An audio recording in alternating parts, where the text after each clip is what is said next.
So what we're working on today is we are done with that quiz that you guys did over gravitational potential energy. That thing should be in the grade book by the time you go home today. Hopefully everything went pretty well in there. I think it's pretty straightforward. Mass times gravity times height. And then you just got to remember to put joules at the end. And everything turns out all right. So that thing will be in there for you very briefly. The next thing we've got is I'm going to collect from you that really short lab we did on Friday, the one on gravitational potential energy. So would you take that and just set it on like your table, and then today we're going to pass them all to Leilani.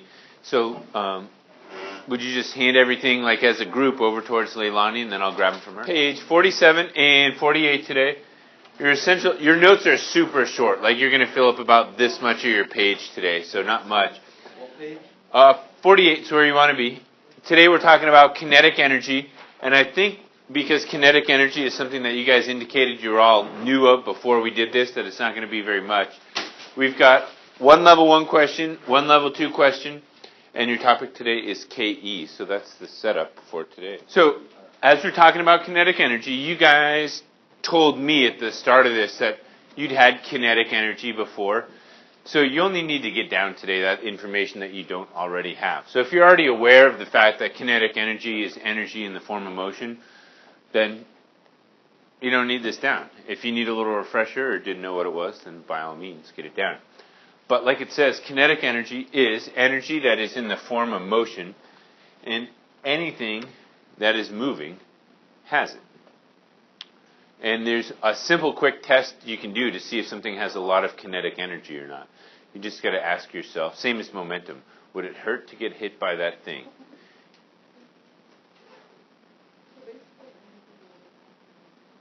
Anything moving, and even like some non-living stuff. Lots of non-living stuff has kinetic energy. Yeah, roller coasters aren't alive, trains, planets, asteroids.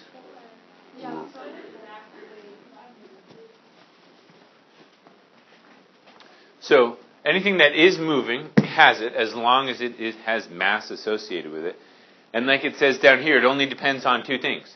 It depends on how heavy the object is and how fast it's going, which is the velocity part of it. And then at the bottom you can see the formula. There are lots of ways to write this formula that I can show you because I know everybody's brain works a little bit differently. So I'll leave it up to you which one you want to use.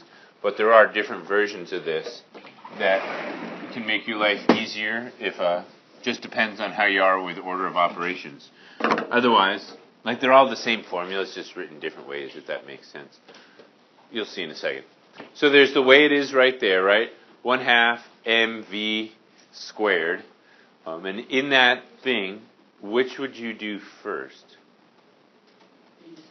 V squared, exponents first, right? And then you do what?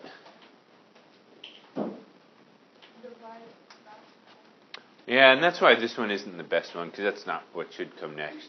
So this should have, like, parentheses around it right there. So it should look like that, where the half is the last thing you do. So there's a couple ways to write that. One is like that.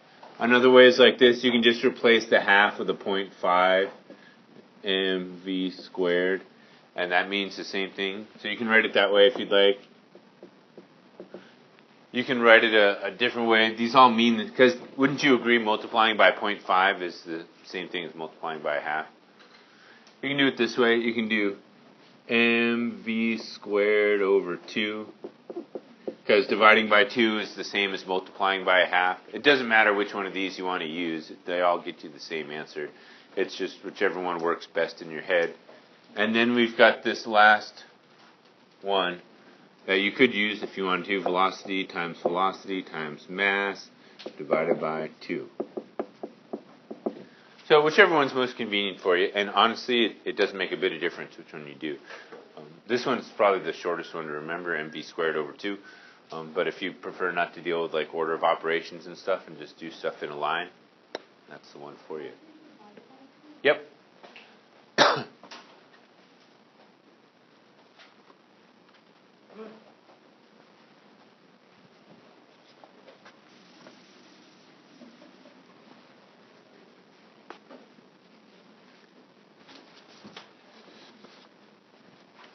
Good on this page? Good with this info?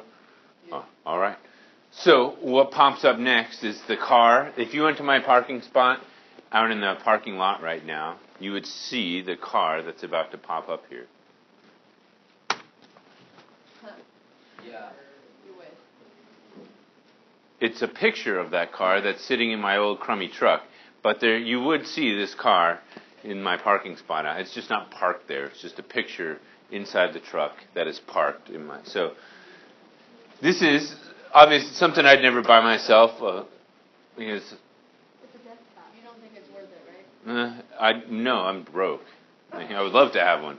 I'm just never going to buy one for myself. So it makes those are the best gifts, right? Things that you wouldn't buy for yourself, but things that you would really appreciate. Like that's something I'd love to have, but not something I'm ever going to be able to do myself. So if like next year when you get your driver's license or something like that and you get yourself one of these things, you can be like, you know what? I'll take St. Clair's. He can take mine, and we'll just call it even. So if you feel like that next year, that's totally fine. But my point was here, this thing would have, could it have? How could this thing have a lot of kinetic energy, and how could it have a little bit of kinetic energy? If it was going really fast or if it was going really slow. Simple as that, yeah. Fast, lots of kinetic energy. Slow, little bits of kinetic energy. What if it was going the same speed as like my truck? Which one would have more kinetic energy? Why my truck? Yeah, it's way heavier. So that's as simple as kinetic energy is. Two things that are going the same speed, whichever one weighs more has more kinetic energy. If two things weigh the same and one's going faster than the other, the faster one has more kinetic energy. But yeah, obviously that's a picture of me. I'm kind of bald. I've got white hair, and I get followed around by government helicopters to take pictures of me and spy on me. Or it could have been the turducken. Yeah, Andrew. Obviously. I don't keep my sports cars in America where we have all these speed limits. I prefer to drive in Germany where there are no speed limits on the Autobahn. On the Autobahn, you go as fast as you want. In certain areas. You don't have to worry about the rules like that when you're in one of these cars. It's just, you don't. Yeah. So, next example, I got something with a ton of kinetic energy that I'm going to ask you to come up with something that would have more kinetic energy than this. A train that is in motion. This thing has lots of kinetic energy because it's got lots of mass and some speed with it. Can you and your group give me one example of something that should have more kinetic energy than this? The problem is you got a 60 kilogram biker who is moving at 10 meters per second. You got to figure out the kinetic energy there. I'll take you through how to do that. So pick any formula you want, whichever one you want to use. I'm going to use this one because it's easier for me. But it's mv squared over 2. So our mass is 60 times 10 squared over 2. And because it's got 10 involved in it, we can probably do it in our head. What's 10 squared? Okay, so we've got 60 times 100 divided by 2. And then what's 60 times 100? There you go. 6,000 over 2. And 6,000 divided by 2 gets you 3,000, right? 3K. 3,000 joules. So that's as simple as these things are. You could use this too if you wanted, because it comes out the same way, right? 10 times 10 is 100, times 60 is 6,000, divided by 2 is 3,000. You can do it this way. 10 times 10 is 100, times 60 is 6,000, times 0.5 is 3,000. So it does not matter which way you do these things. They all come out the same way. But that's as simple as this formula is. There's really nothing complex about this formula at all. Nothing to it. Right? No issues or anything? No. Okay. So with that said, that is the end. We got one more slide. Sorry. There's nothing to write down here. It's just a slide to figure out what type of energy it has, because we've gone through a bunch of these. But going through these four, we got 4 examples up here, and I want you to think about every type of energy we've talked about that these things would have. There's a frisbee flying through the air, a wound-up clock spring, a woman standing on the end of a diving board, and a hot type of energy they have, and that'll wrap it up. But the first one's just a frisbee flying through the air. There's a couple types that I can think of that it has.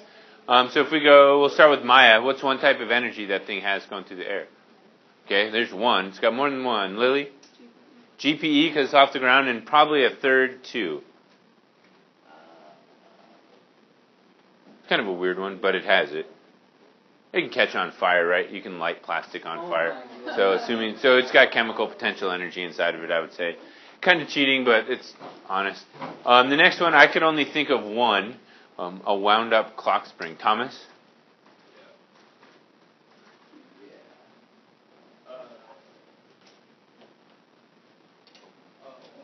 Yeah, you guys are supposed to talk about this, so you just be ready to like rattle it off. Say it again.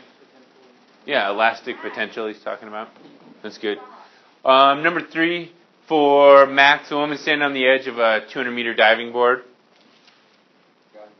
There's one, GPE, right? She's got lots of that. Miss Kroom? What? Yeah. What type? I don't know. Sorry, I really didn't talk about it. I can tell. Lily? Elastic, right? That diving board's got like the spring in it, so it's ready to flex. And even one more, because she's a human, so what type of energy does she have stored inside of her? Chemical. Yeah, chemical potential energy. And then the very last one, number 4, a hot cup of coffee. Or a hot cup of soup. Soup. Thank you, Max. Max, what type of energy would that have in it? Chemical energy, for sure. Anything else inside of there? Gravitation. Maybe if it's up on like a ledge or something like that. How come? Because it's a hot soup, so the atoms are... Yeah, there you go. So it's got kinetic energy in there from the atoms moving around. Yes, ma'am? Never mind. That's all right.